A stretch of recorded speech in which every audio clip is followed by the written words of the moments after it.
Dustin Poirier is my favorite fighter. He's an absolute legend, and this weekend he's going to face another legend in Max Holloway in The Last Dance.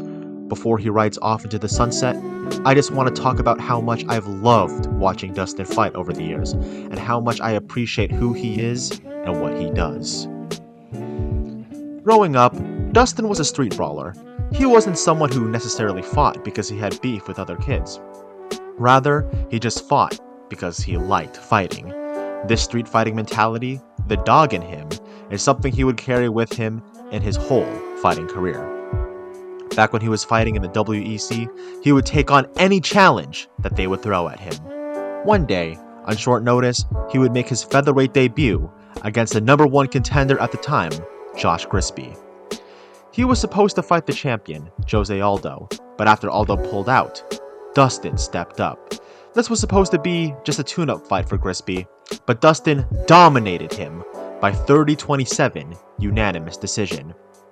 It wasn't the prettiest fight, but it was a great scrap, where Dustin just kept spamming knees and power punches. This would go on to be a common theme in every Dustin fight. He had a solid run at featherweight, with him defeating Max Holloway and getting the most knockouts at featherweight at the time. Even in fights that he lost, like against the Korean Zombie, they were still absolute wars. However, the weight cut down to 145 was killing him. This is exemplified when Conor McGregor knocked him out in the first round. His body just couldn't take it anymore.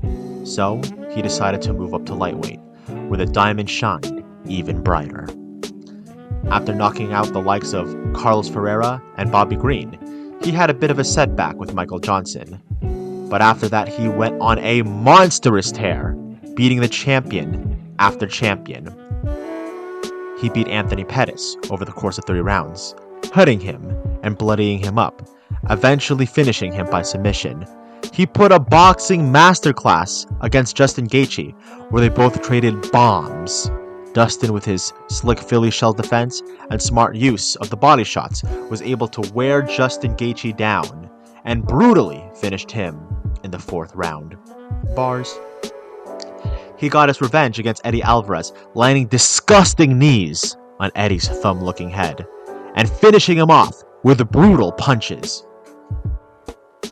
Because of this legendary streak, Dustin would earn his title shot against the reigning featherweight champion, Max Holloway, who was moving up at a chance for a second belt. Dustin then proceeded to dominate him with his elite boxing. In this fight, Dustin used his Philly shell effectively to defend against Max's barrage of punches, throwing off the elite striker's game.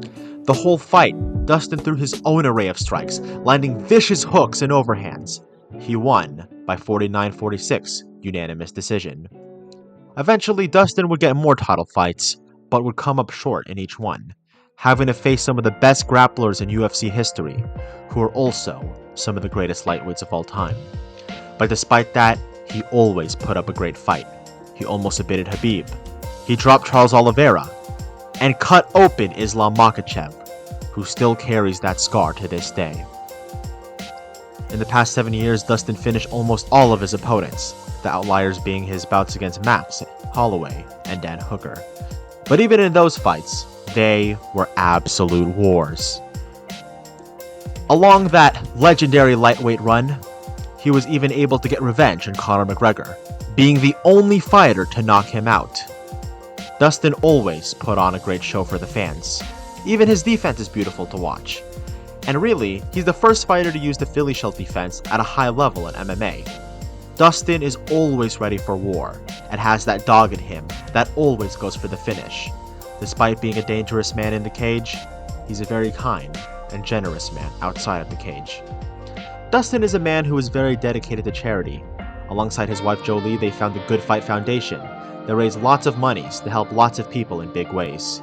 He helped people in his hometown of Lafayette, giving money to the family of a deceased police officer, buying 500 backpacks for school children, and 1,000 meals for people struggling during the pandemic. He even helped people around the world, raising money with Manny Pacquiao to build homes and bring clean drinking water to the people in Uganda.